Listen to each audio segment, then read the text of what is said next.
Good morning. This is Bonnie Colleen. I'm the host here of Seeing Beyond. We've been doing this for over 22 years, and you can find out more about me and our inspiring guests at seeingbeyond.com. We're here this half hour with Donna Ben-Yehuda. She is a certified Alexander teacher, and we're going to be talking about how that kind of movement therapy and helping us to have good posture can affect us not only physically, but mentally, emotionally, and spiritually. Donna is connected with the American Society for the Alexander Technique. She is in her 10th year of private practice as an Alexander Technique teacher. She is doing her work mostly in Mountain View, California, and she's taught in the corporate world and has been on staff as a teacher trainer at the Alexander Educational Center in Berkeley. She's given some 50 workshops, classes, and talks at institutions such as the San Jose State University Department of Music, Mountain View Community School for Music and Arts, and the Camino Medical Group. Well, it is so good to have you here with us for the first time, Donna. Welcome to Seeing Beyond. Well, thank you so much, Bonnie. I'm really pleased to be here. You know, I think where we should start with this is to define our terms. This, I guess, is the big question. What is the Alexander Technique? Well, as you mentioned, oftentimes if people have heard of it, they connect it with posture. I've had people think that it's a form of exercise or body work, but actually it really isn't. Good posture happens, and people come to it oftentimes because they want posture, but really it is about an awareness in the body. It's a method for changing the very way we sense our own bodies. And in so doing, and in working with people, this helps undo postural habits that are often at the root of many physical aches and pains. You know, you've worked with so many people here in the United States. Would you say that as a whole, most people don't have good posture? I mean, so many of us are humped over our computers or doing other things that are very sedentary. Do you think our posture's gotten worse over the years? Well, I think sitting in front of computers actually really does give people a problem with posture, especially as we get tired and sit for a long time. Mm-hmm. And we get so involved mentally in what we're doing, we kind of forget about our bodies. And so that can impact posture over time. I think it's a question of degree. I think a lot of people get away with it for a long time, but most people end up having back pain at some point in their life. And a lot of that can be connected with posture and tension. Yes, and I'll tell you, I think the tension is on the rise, especially here in the Silicon Valley area. So would you then say, I mean, is it fair to say that the Alexander Technique is mostly about posture? Well, you know, I really wouldn't define it that way. I would say in its essence, it's about consciousness. It's about the conscious control of human reaction in its essence. It's posture. I think of posture as static. I think of it as body mechanics, and certainly we can have better body mechanics, and it will help us. And that is part of the work. But mostly it's about waking up a body sense and learning to think in your body. It's about the connection between thought and muscular activity. So that what happens with posture, you're asking if people have poor posture. I think oftentimes people do have poor posture, and mostly it's because they're not noticing what's happening. And if we could really feel what's going on in a way that is a true sense of what our inner compass, if our inner compass were giving us a true picture, then we would fix it because it would feel wrong to us. Mm-hmm. But we become like fish in water, and we sort of don't notice it anymore. So I tell my students that no one's putting themselves into a poor position on purpose. No one's doing this to themselves on purpose. But something in the way that things feel to us isn't giving us a true picture. And so Alexander Technique really helps true up this inner sense so that then it gives you a skill so that whatever you come to do, whether it's sitting or if you're golfing or if you're going to some big heavy door at some office building and you want to open it without hurting yourself, your body is already giving you a truer picture of how to move without thinking so much even. At a certain point, you just start to be that way. You know, Donna, you and I had a short conversation when I first met you, and one of the things you said that impressed me so much is that once somebody does a certain number of sessions with you, a certain number of these Alexander Technique sessions, that even if they don't come back for a year or two or even ever, they don't forget it. That's true. I think when we were talking about that, what I was mentioning is that this method has been studied. It's been in existence in constant use for over 110 years. And there was a study on Alexander Technique and low back pain that was done in England. It was funded by the British National Health Service to the tune of about £1 million, and the results were published in the British Medical Journal in 2008. They gave people 24 lessons in the Alexander Technique over not more than about a 6-month period. And they measured the study results a year after the study began. And the results were really quite dramatic. People went from about 21 days in pain out of 30 in a month down to 3 days of pain in 30. And this was just on those 24 lessons. So the results do stick because what happens is we're retraining ourselves to move differently. So the new way becomes natural, at which point you don't have to think about it so much. What was your first Alexander lesson like? Oh, my goodness. My first Alexander lesson was way back in 1983. Wow. I was living in Tel Aviv, Israel, and somebody basically took me by the hand and introduced me to my first Alexander teacher. And, you know, I was young, and I didn't have any problems, but I just liked it. And all I can really remember is feeling like I was floating as I walked in the room. Like just floating. And it was a very Zen-like experience, very peaceful inside of me. And I liked it, so I just started taking lessons. And when we talk about it being very holistic, that is, it's more than just the physical, although it certainly is that. It's the mental, the emotional, and the spiritual. What do we mean by that? Well, it's based upon that's one of the principles of the technique, really. It's based upon the principle of psychophysical unity. And I would go so far to say psychophysical spiritual unity. My personal belief is that we are spiritual beings living in physical bodies in this lifetime. And you can't literally cannot separate mind and body. I mean, if anybody questions it, you can, think about taxes and your neck will tighten up. Are you holding your breath already? The mind and the body are absolutely linked. And we can also, that's the good news as well, because we can use that connection to improve how we move in our body. I like it when you use that word connection. It seems like so many people are disconnected right now, or when they say they're beside themselves, they really do mean that.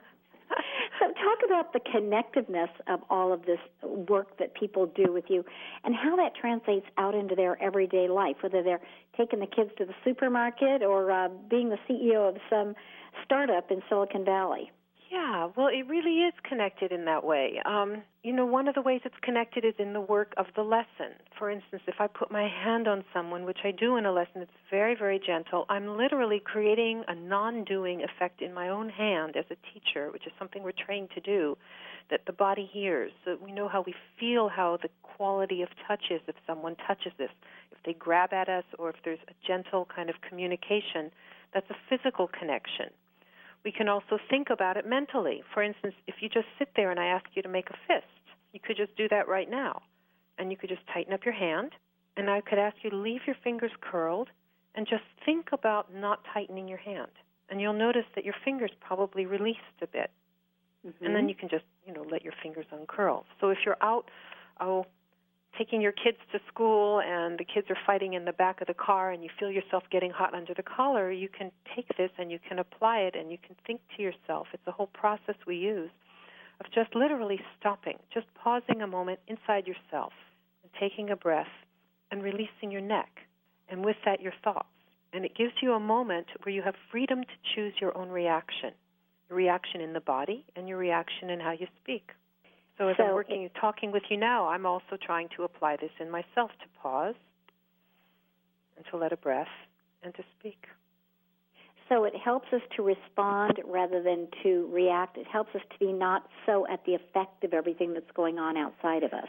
It really does, and I think that's one of the reasons it helps with pain. It really helps us it teaches you a process that you can apply to anything. So you can learn, for instance, when people come to me in pain, which is one of the biggest reasons people come to me, one of the problems is sometimes people have a chronic pain that's not going to go away, but what we can deal with is our reaction to pain. Because if normally we tighten up, we don't even think, we hold our breath, we tighten up, and that makes pain 10 times worse. But if we can learn a way to stop and to let go and to release, so then it is what it is, but we're not adding anything on top of it. And we don't have to be our pain. Sometimes we can observe it.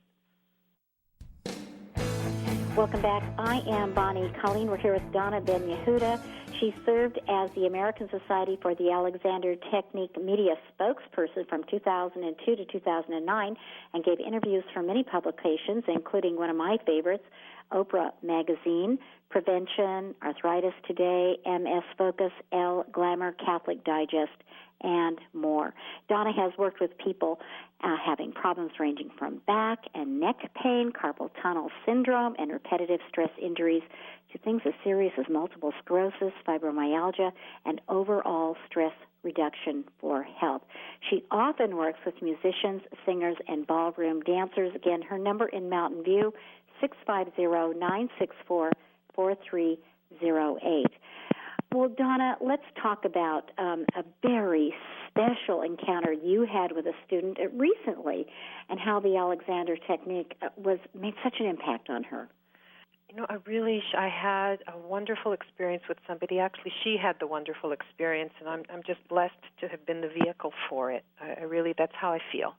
I do work with people who have multiple sclerosis, and I've had a number of people like that. And someone called me, and she wanted to find out about the technique, and she said, well, she needs Medicare to pay, and she can't afford it, and she's not sure. And I just said, come on over, and I'll give you a few minutes. I'll just give you a few minutes. So she came over, and I gave her a very brief lesson, and I just worked with her. And she just kind of soaked it up like a sponge. And, about 10 days later, I got an email from her, and then I spoke with her. And she told me that the friend of hers who had told her to do this was visiting, and they went out for a walk. She usually uses a cane, and I'm upstairs, and so when she got here, we kind of came up carefully. And she's telling me this story that her friend said to her, stop a moment, give me your cane, and close your eyes, and go inside and think about the Alexander work. And then he said, no, open your eyes, now let's walk. And she started walking without her cane. And this was back in mid-November. And she didn't use her cane again, except recently I think she was at a museum where she was walking for 2 or 3 hours. It's interesting how this work helps. Learning to think in your body together with hands-on guidance can do some remarkable things. And I just feel blessed that she came to me. That is just fantastic. What other kinds of people come for lessons, and why do they come? People come, number one reason is pain.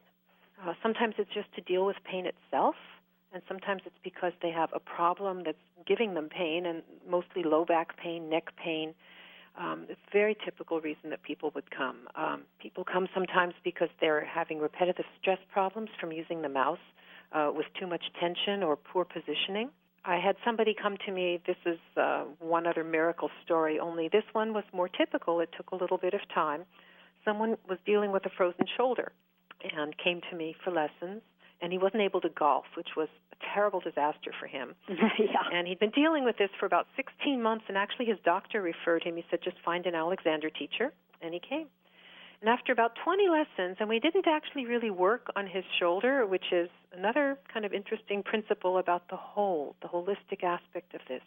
He calls me up and he says, I went out and played golf, and he never came back, and I was thrilled for him. Oh, I love that. And again, let's talk about how if somebody comes to you for a series of lessons, this is a lasting technique. It's not like you have to keep doing it for the rest of your life. No, people don't come forever. They come and you learn a skill, and really at a certain point it begins to stick because we're really undoing habits of posture that put pressure into your body, but it's also the way, in a way that then it starts to be the new way. We have within us, from our birth, a natural uprightness. And along the way, we've picked up these habits that we don't even feel them anymore, but they put us wrong.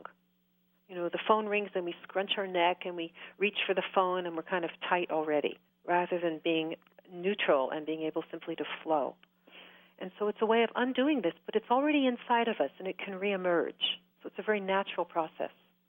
So let's say somebody comes to see you for those first two lessons or sessions. Give us an idea of what happens. I mean, do they get on a table? Describe this for us, Donna. Sure, absolutely. Okay, so the first thing I'll tell people is I'm not a doctor, but I just want to understand what brought them and what are they dealing with, and I'll listen to them. And then there's no disrobing. I do ask people to take off their shoes so that I can see how they move.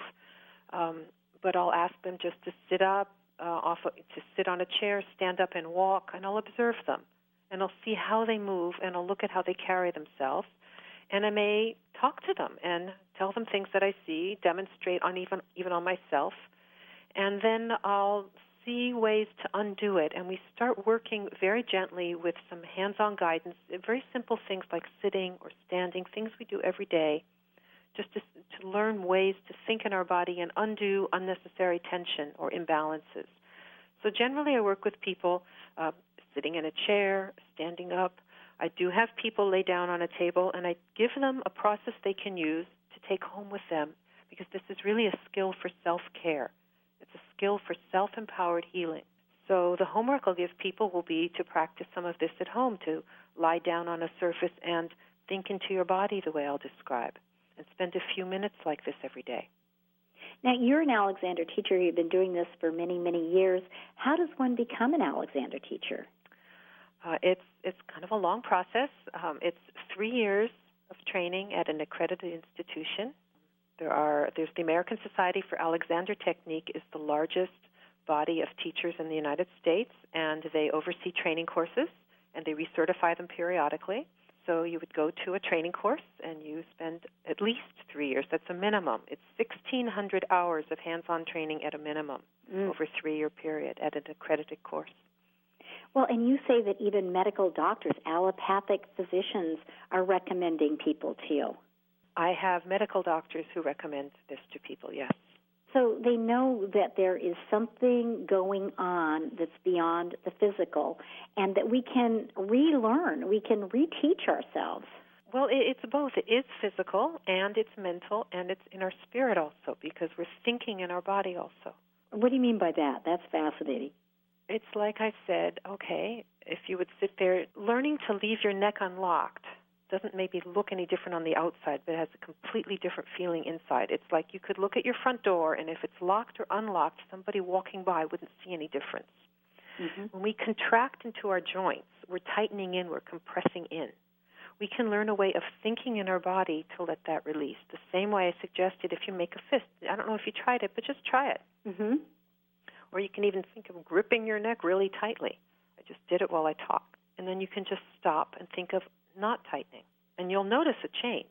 And there's some places that it's easier to do than others, but that's why a teacher works hands-on. It's usually done one-on-one, and I work hands-on. So I'll guide someone to move differently, kind of like a golf pro will guide you to move and swing the golf club or how you stand.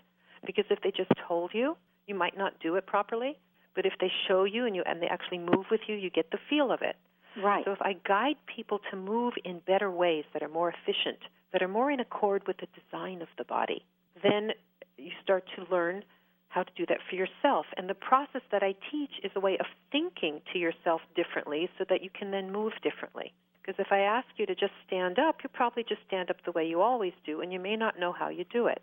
But if you think into your body and you learn to notice where is your head and leave it balanced on top of your neck as you're moving, you're literally thinking about the conditions in which you move as opposed to just the end result, called get out of the chair no matter what.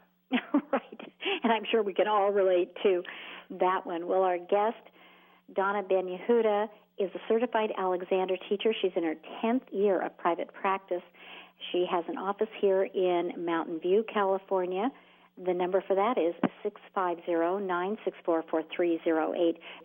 Well, Donna, this has been way too short. We've got to get you back on the program again when you can spend an entire hour with us. I know you've got so many stories to share and so many more of the exercises that we could even do on the air. So thank you so much for having been here today.